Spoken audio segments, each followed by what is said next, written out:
आनंद केवल मनुष्यों के भीतर है। जीव तो बहुत है, 84 लाख योनि है, लेकिन मनुष्य का जीवन जब मिल जाता है 84 लाख योनियों का जीवन लेकर के, नर समान नहीं गौन्यो देही, जीव चराचर याचत जेही। मनुष्य के समान दूसरा शरीर मिला ही नहीं। सारे जीव भगवान से कहते एक बार मुझे आदमी बना दो, और जब गर्भ का 7वां महीना आता है तो भगवान से हम कहते हैं कि हे भगवान, इस मल रूपी नदी से हमें निकाल करके बाहर कर दो, हम आपके चरणों के गुलाम बन जाएंगे। लेकिन जब हम बाहर हो गए तो इस संसार में आकर के सब कुछ भूल जाते हैं। और भूलने में आनंद अप्रकट रूप से होता है। अभी कुछ बढ़िया चीज खाए तो हमको आपको आनंद आ गया, चेहरे को देख करके लोग पढ़ लेते हैं कि इनको आनंद आ गया। आप कुछ बात किए, सामने वाला अगर मुंह लटका लिया तो समझ गए कि इनका आनंद चला गया। हंसने लगे तो समझ लिया कि इनके अंदर आनंद आ गया।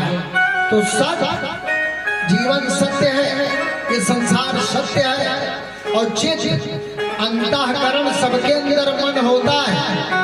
वृक्षों के भी डाल अगर हम काटते हैं तो उसमें से मोटा मोटा निकलता है तो लोग कहते हैं गद, वो भी उनका करंदन है।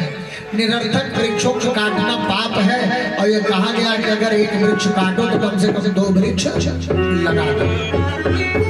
तो इस प्रकार भागवत कथा के श्रवण से, सुनने से जो फल मिलता है वो संसार में किसी चीज से नहीं मिलता। ज्ञान देने वाले बहुत हैं। व्यासपीठ से बैठ करके ज्ञान देना बड़ा आसान है, कानों से सुन लेना भी बड़ा आसान है। कानों से सुन लेना भी आसान है, लेकिन जीवन में आप कितना उतार पाए, जीवन में आप कितना उतार पाए। ऐसे लोग ज्ञान देंगे, काम छोड़ो, क्रोध छोड़ो, लोभ छोड़ो, मोह छोड़ो, लेकिन सुर्ती खाए वाले से पूछो कहा थी तंबाकू नहीं छूट दिया, क्या करिए। पहले दूबे हमारे साथ चुप्पे चुप्पे खाते रहे, लेकिन अब हमारे साथ खा के वही बाहर दिए थे। 17 वर्ष तक हमारे साथ हो गया दूबे को रहते। भागो तो सीख के कहा लागे, लेकिन एक नहीं छूट। अब बताओ कैसे फिर काम छूटेगा? क्रोध कहाँ छूटेगा? लोभ कहाँ छूटेगा? मोह कहाँ छूटेगा? मोह छूटेंगे आप, मोह छोड़ देंगे तो फिर आप विरक्त हो जाएंगे। सब कुछ लिए रहो, लेकिन एक चीज ध्यान दीजिए। जैसे मान लीजिए कि अभी आपका कोई मित्र हो, राकेश भाई, अब आपने उसकी 100 रुपए की सहायता कर दी। अगले दिन बड़ा आदमी हो गया, आंठ के बगल से निकल गया, तो आप पड़ोसी से बिना ये कहे मानेंगे नहीं कि एक समय था 100 रुपए कि हमने इसको मदद की तो सब्जी लिया, अब आज कैसे ऐंठता जा रहा है, इतना जरूर निकल जाएगा। अब विचार करो कि जिस परमात्मा ने हमको आपको इतना सुंदर शरीर दिया, इतना बड़ा घर बार दे दिया, इतना अच्छा परिवार दे दिया, बीवी बच्चे भाई बहन माता पिता सब कुछ दिया, धन ऐश्वर्य दे दिया, अब अगर एक बार उसका परोपकार करके परोपकार जयकार नहीं करेंगे, भगवान के सामने नतमस्तक नहीं होंगे तो गुस्सा होगा नहीं होगा। 100 रुपया देंगे तो हम 100 बार कहते हैं, और उस परमात्मा ने कुछ भी देने में अगर गुरेज नहीं किया तो केवल इतना ही करना है, तेरा तुझको अर्पण क्या लागे मेरा, और बाद में लेते अपने ही तो दिया वस्तु गोविंदा, हे गोविंद तुम्हारी दी गई वस्तु तुमको समर्पित। तो इतना कह देने में तुम्हें निवेदित भोजन करही वो भगवान की कृपा का प्रसाद हो जाता है। तो इतना कहने में कोई बुराई नहीं है। इसलिए प्यारे, निश्चित रूप से भगवान की गति प्राप्त करने के लिए शिक्षा की भी आवश्यकता नहीं है, धन की आवश्यकता नहीं है, फिर आवश्यकता किस चीज की है? पवित्र मन की। शिवरी ने कहा वेद पढ़े, शिवरी ने कहा वेद पढ़े, कुब्जा कब गई पाठशाला।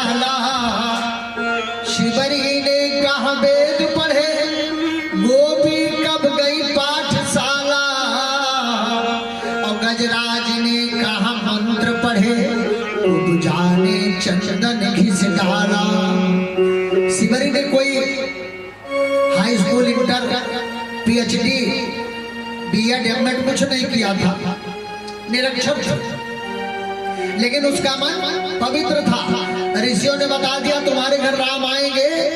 राम की बात जो होते वृद्धा हो गई और जितने ऋषि मुनि आवे सब उसकी हंसी उड़ावे, लेकिन मन उसका पवित्र था और रोज जंगली फलों को खाए, भगवान के लिए चुन करके रखे, जंगली पुष्पों को तोड़ करके रख ले और फिर जंगली पुष्पों को भगवान के मार्ग में बिछा दे कि मेरे भगवान के पैर में कांटा न लग जाए। और गजराज ने कहा मंत्र पढ़े। गोपी कब गई पाठशाला? गोपियां भी किसी पाठशाला में गई नहीं कभी, लेकिन अंतर मन उनका पवित्र था। गजराज ने कोई मंत्र नहीं पढ़ा और उपजा ने चंदन घिसा और चंदन घिसने के बाद भगवान के प्रति उसका अंतर मन पवित्र था। भगवान स्वयं चंदन का लेप करवाने के लिए आ जाते हैं। एक बार प्रेम से बोलो भगवान भगवान की। श्री राम जय राम जय जय राम। श्री राम जय राम जय जय राम।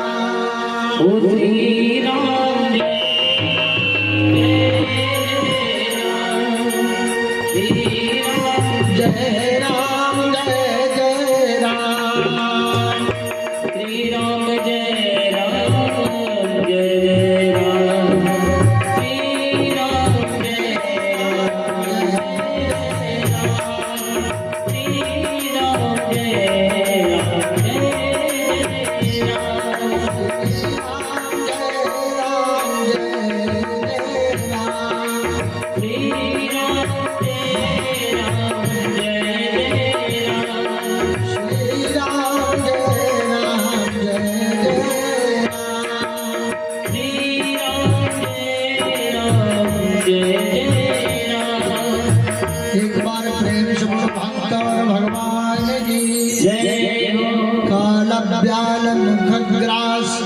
निर्णांस है तवे श्रीमद् भागवतम शास्त्रम कलरूपेण भाषितम।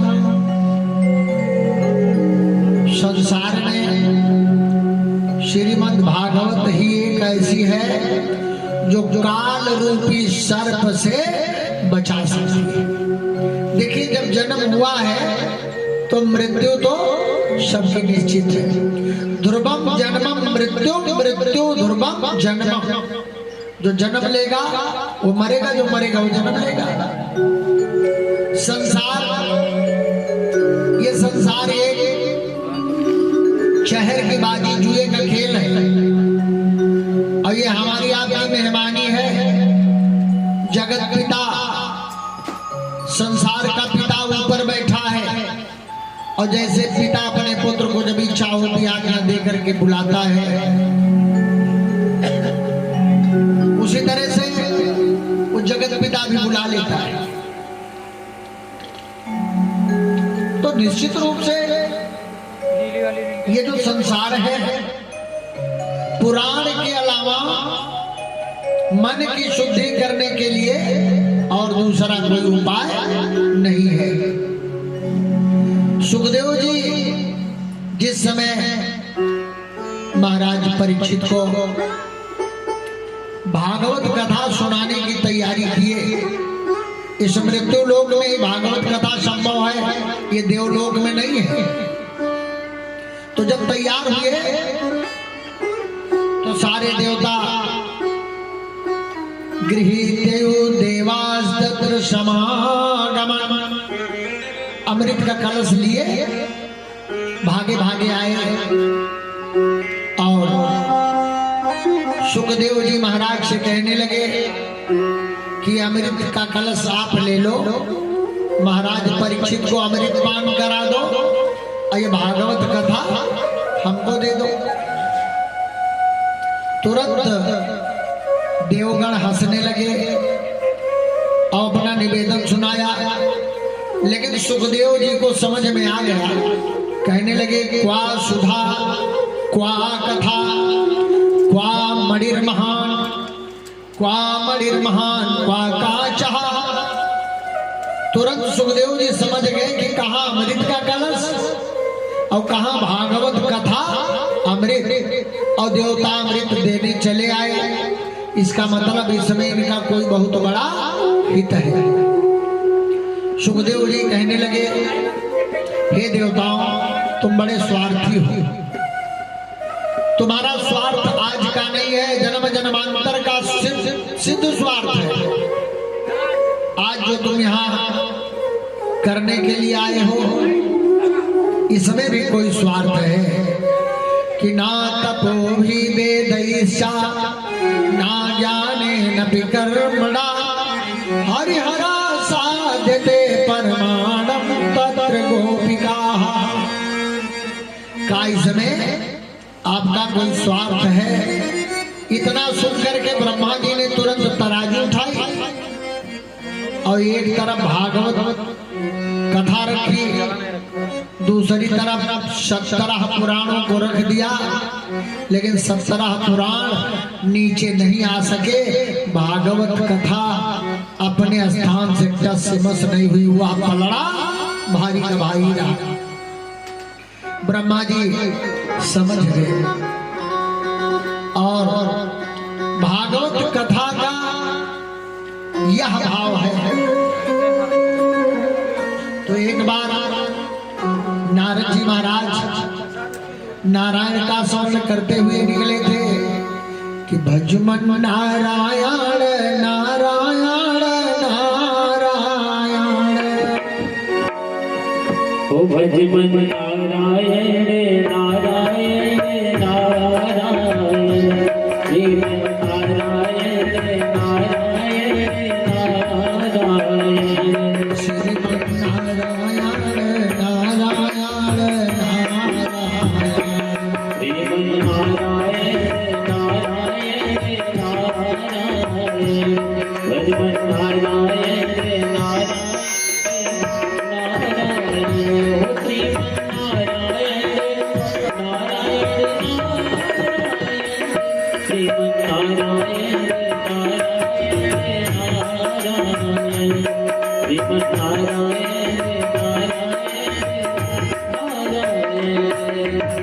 हमारे प्रेम से बोलो नारायण भगवान की। नारद जी निरंतर नारायण का स्मरण करते थे और अनेक लोकों में घूमते घूमते सुतल लोक, तलातल लोक, रसातल लोक, धरातल लोक पर जब आए तो नारद जी ने देखा कि इस पृथ्वी के ऊपर सब जीव दुखारी, सारे जीव उनको दुखी मिले। यजमान जी इधर ध्यान दीजिए, आपका मन भटकेगा तो हमारी कथा अटकेगी। नारद जी सारे संसारों में घूमते घूमते लोकों में इस मृत्यु लोक पर आए। अब मृत्यु लोक पर आए तो और सबसे पहले पशुओं को देखा। तो पशु अगर हिंसक है तो पिंजरे के बंधन में बंधा है, साधारण है तो और हल्के पिंजरे में, रस्सी में, भयानक है तो भयंकर पिंजरे में बंधा। अब नारद जी सोचने लगे कि ये मृत्यु लोक, यहाँ की है दशा। और आगे बढ़े, जब आगे बढ़े तो मनुष्यों को देखा और पीड़ित। किसी के घर में बड़ी संतान है तो दुखी है, और किसी के घर में एक संतान नहीं तो वह भी दुखी है। किसी के घर में बहुत काम है तो दुखी है, और किसी के घर में कोई काम नहीं तो वह भी दुखी है। किसी के घर में देख रहे हैं कि अकाल के कारण अन्न नहीं है, तो कहीं बाढ़ आ गई तो सारा अन्न बेकार हो गया। यहाँ पहुंचे और आगे पहुंचे तो किसी के घर में सब कुछ सेट है, सोफा सेट भी है, टी सेट भी है, पूरा परिवार सेट है। लेकिन नारद जी से मिलने के बाद कह रहा हमारे दिमाग अब सेट है। काहे को? अजीर्ण रोगम गता, ऐसी बीमारी है जिसका कोई इलाज ही नहीं है, अपने ही शरीर से दुखी है।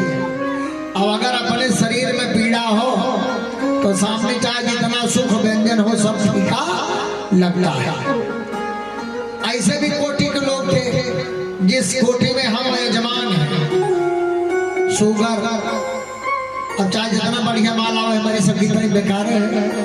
तो ये सारी दिक्कतें नारद जी ने देखा कि किसी न किसी तरह का दुख हर व्यक्ति को है। सब जीव दुखारी, सारे जीव दुखी हैं। तो नारद जी सोचे कि मैं अब उस स्थान को जाऊंगा कि वृंदावनम पश्य नारदा, जहाँ भगवान ने अनेक प्रकार की लीला किया है, उस स्थान को चला जाऊं और देखो यत्र लीला हरेर भूत, जहाँ भगवान ने अनेक प्रकार की लीला किया। और उस लीला वाले स्थान पर जब पहुंचे तो वहां और विचित्र दृश्य देखा। और ऐसा दृश्य देखा कि साधु नाम दर्शनम लोके सर्व सिद्धि करम परा,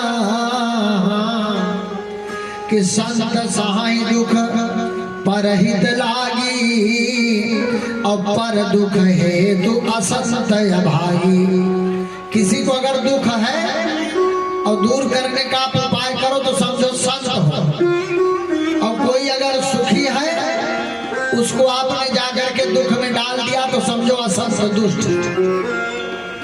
नारद जी सोचने लगे कि एक ऐसा दृश्य है, और उस दृश्य में नारद जी सहायता गए, बड़ी सहायता भी किए। सहायता करने के बाद भी वहां दुख दूर नहीं कर पाए। तो व्योमाणी तदयु भूनमा हरिषे खिद्यमात्मति उद्यमा सफलास्ते न संशया। उस दुख वाले स्थान पर नारद जी ने बड़ी मेहनत किया लेकिन दुख दूर नहीं कर सके। आकाशवाणी होती है, आकाशवाणी हुई कि व्योमाणी तदयु भूनमा हरिषे खिद्यमामिति उद्यमः सफलास्तेयं भविष्यति न संशया। हे नारद, उद्यम करो, सफल होगे। जिसका दुख देख करके तुम दुखी हो उसका दुख दूर कर सकोगे, लेकिन उद्यम करो। अब नारद जी आकाशवाणी सुन लिए, उद्यम के झंझट में फंस गए।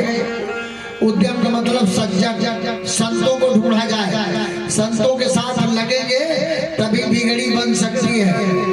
संत का मतलब बड़ी बड़ी दाढ़ी बाल वाला सन्यासी नहीं, कोई भी सज्जन व्यक्ति कहीं भी किसी भी स्थान पर। अब नारद जी बड़ी चिंता में पड़े कि खिद्यमान खिद्यतामिति केशवम, सज्जनों को कहाँ ढूंढे कि संतन के संग, संतन के संग, संतन के संग लाग रे वो तेरी अच्छी बनी।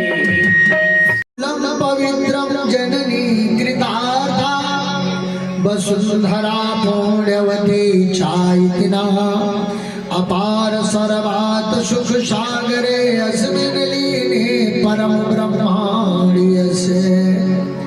नारद जी आकाशवाणी सुने, बस निकल पड़े। नारम ज्ञानम ददाति इति नारदा, और नारम अज्ञानम अद्याति खंडयति इति नारदा। जो अज्ञान को टुकड़ों में बांट दे और ज्ञान दे दे उसी का नाम नारद है। लेकिन नारद खुद ही चक्कर में फंस गए और निकल पड़े। निकले जब तो सबसे पहले नारदा देव दर्शन सनकादि ऋषि मिले। नारद जी ने कहा कि आकाशवाणी हुई कि सत्संग करो, सत्कर्म करो, और हमारे समझ में नहीं आ रहा, हम तो पूरे जीवन सत्संग सत्संग नहीं करते हैं, कभी और कहीं कुछ ध्यान नहीं बटा, अब कौन सा सत्संग करना है। सनकादि ऋषि ने कहा कि सदा से प्यार श्रीमद् भागवती कथा यस्या श्रवण मात्रेण हरिश्चितं समाश्रये। का सदा से प्यार हमेशा सेवन करो भागवत कथा का, और उसकी कृपा से सुनने मात्र से हरिश्चितं समाश्रये नारायण की गति प्राप्त हो जाएगी, नारायण की कृपा प्राप्त हो जाएगी। नारद जी ने कहा विचित्र बात आप करते हैं, मैं भगवान की कथा के अलावा और कुछ न कभी सोचा हो, न कहा हो, न किया हो। वहां तो वेद और पुराण सब फेल हो गया। जहां मैं फंस गया हूं माया के जाल में, आप कह रहे श्रीमद् भागवत वार्ता करो, लेकिन मेरे पास कुछ बचा नहीं, जितनी घुट्टी थी हमने सब पिला दिया। और जब बड़े बड़े अस्पताल वाले जवाब दे दे और गांव का झोला छाप आया हो, हम तुम्हारी बीमारी देखी कहाँ है, तो विचित्र लगेगा। काम में वेद उपनिषद सब सुना दिए। सनकादि ऋषि ने कहा बदरिका आश्रम की तरफ बढ़ो, वहां के अग्रज चारों भाई मिल जाएंगे और इसका उपाय बता देंगे। नारद जी नारायण का स्मरण करते हुए फिर आगे निकल पड़े। श्रीमन्नारायण नारायण नारायण ओ श्रीमन्नारायण नारायण नारायण श्रीमन्नारायण नारायण नारायण श्रीमन्नारायण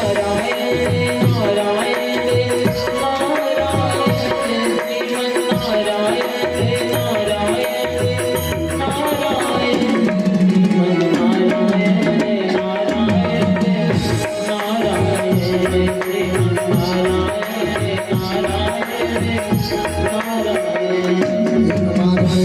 नारद भगवान की। चलते समय सनकादि ऋषि ने कहा कि नारद, भागवत कथा श्रवण कर लेने से बहुत सारे पापी तर जाते हैं। एक पापी ब्रह्मघाती, दूसरा गौघाती, ब्राह्मण को मारने वाला, गाय को मारने वाला, तीसरा सुवर्ण चोर, सोना की चोरी करने वाला। सोना नारायण का स्वरूप है। अगर कोई किसी के सोना चुरा ले तो समझो भगवान की मूर्ति चुरा करके वो बेच रहा है। चौथा शराब पीने वाला, और पांचवा इन सबका साथ देने वाला। अगर भागवत कथा एक बार सुन लिए तो पाप के ताप से मुक्त हो जाते हैं। अब नारद जी निकल पड़े, नारायण का स्मरण करते करते बदरिका आश्रम पहुंच गए। ब्रह्मा जी के मानस पुत्र नारद जी के चारों बड़े भाई सनक, सनंदन, सनातन और सनत कुमार, ये चारों भाई मिले। नारद जी को देखे, नारद जी के मुंह पर चिंता की लकीरें दिख रही थी। घबराए हुए भाग रहे थे। चारों भाइयों ने देखा, कहा भो नारद तुम के मनसि वर्तते। हे नारद, तुम्हारे मन में क्या विचार है? तुम ऐसे दुखी हो करके क्यों टहल रहे हो? नारद जी ने कहा भैया कि पुष्करम चा प्रयागम काशी चा गोदावरी तथा हरिक्षेत्रम कुरुक्षेत्रम श्रीरंगम सेतु बंधन। कहा भैया मैंने हरिक्षेत्र, पुष्कर, प्रयाग, काशी, हरिक्षेत्र, कुरुक्षेत्र सब जगह घूमा, लेकिन कहीं शांति नहीं मिली। और कलिकाल, ये कलयुग का आगमन हो गया। इतना सब उल्टा हमने स्थान देखा कि पाखंड निरता संता, पाखंड से जुड़े हुए पहले हमको संत मिले। सारा लक्षण उल्टा, पाखंड निरता संता, पाखंडों से मिले हुए संत मिले और संतों के मकान के सामने बोर्ड लगा है त्यागी जी महाराज, और बना है बड़ा सुंदर बंगला 5 तल्ला का। बोर्ड लगा है त्यागी जी महाराज कि सब कुछ त्याग दिया, और 4-6 झूठे उनके चेले लगे रहते हैं। महाराज जी न कुछ खाते हैं न पीते हैं, एकदम ऐसे बैठे रहते हैं और गड्डी गड्डी माल जा रहा है। बोर्ड लगा है त्यागी जी महाराज। और आगे बढ़े तो बोर्ड लगा है, ये बंगला किसका है पूछा, ब्रह्मचारी जी महाराज। और जय दरवाजा है, तय दरवाजा से दर्जनन के धारा निकल निकल भागा। अब बोर्ड है ब्रह्मचारी जी महाराज, वाह कलजुग भगवान। और आगे बढ़े तो 10-20 औरतें, 10-20 बच्चे, 10-20 पुरुष, इतना हल्ला गुल्ला मचा है। और बोर्ड लगा है मौनी बाबा, वाह कलजुग क्या दशा है। त्यागी जी महाराज 10 तल्ला का बंगला, ब्रह्मचारी जी महाराज 1-1 दर्जन बच्चे दौड़ रहे हैं। मौनी बाबा शोरगुल एकदम माइक फेल है।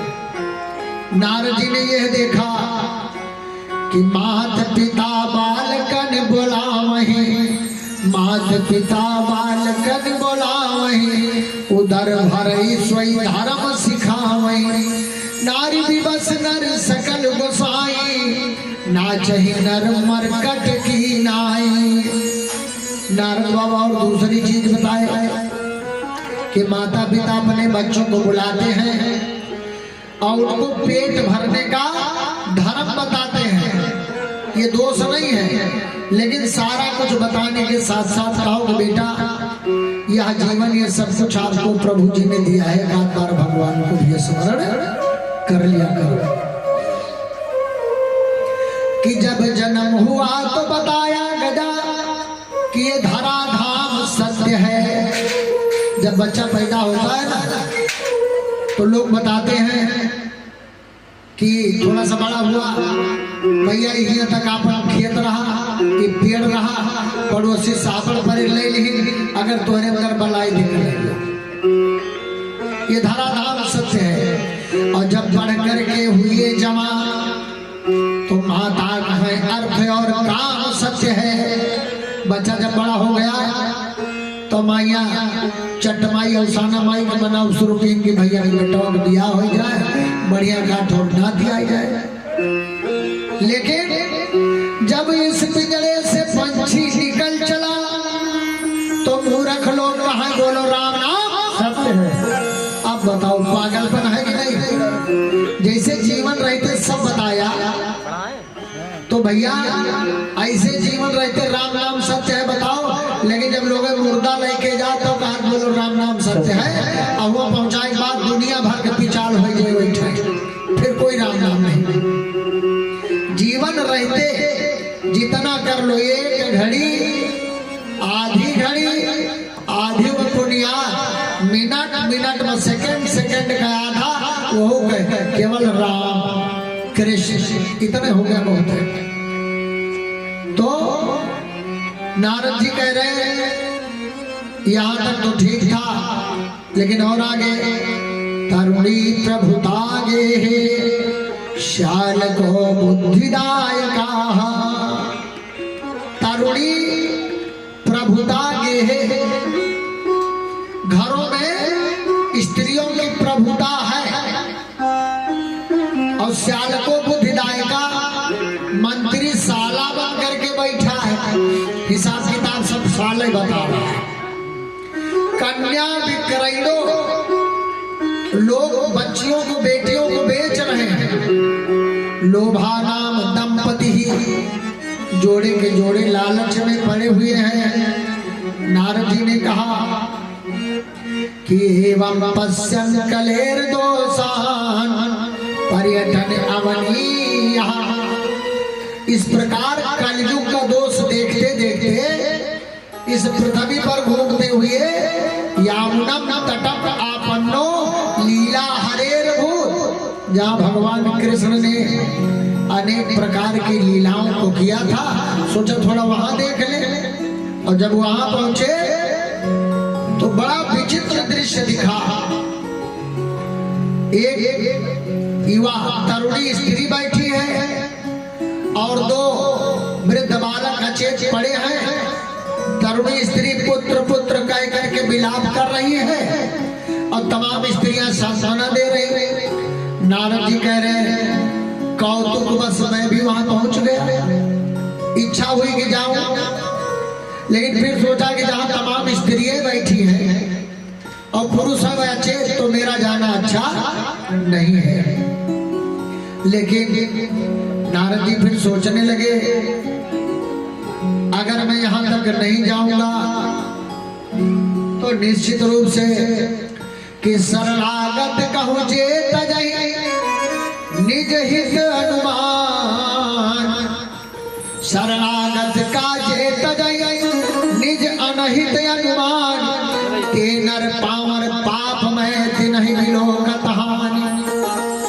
अगर आप किसी का दुख देख करके उसमें भागीदार ना हो सके कि कहीं हमारा हित ना हो जाए, तो समझ लीजिए कि आपके ऊपर पाप लग रहा है। पावर पाप में पक्का पाप से योग, और उसे जो देखेगा उसको भी हानि होगी। इसलिए किसी की सहायता अवश्य कर देनी चाहिए। तो नारद जी सोचे मैं संत हूं कि संत बिटप सरिता गिरिधरणी, अपरहित हेतु सबन की करनी। सज्जन नदी वृक्ष ब्राह्मण पर्वत ये सब दूसरे का उपकार करते हैं, इसलिए हमारा इस तरह लौट जाना उचित नहीं है। तब तक भक्ति ने देखा, उस स्त्री ने देखा, नारद जी की तरफ कहने लगी भो भो साधो क्षणम तिष्ठ मम चिंतयामपि नाशय, दर्शनम तव लोकस्य सर्वथा यघहरम परम। काहे स्वामी मेरी तरफ देखो, मेरी चिंता का नाश करो और हमारा जो पाप है उसे पुण्य में बदल दो। नारद जी सोचने लगे कि अब तो जाना पड़ेगा। नारद जी गए और पूछा काशी तुम और कौ तुम कौन हो और ये दोनों कौन है?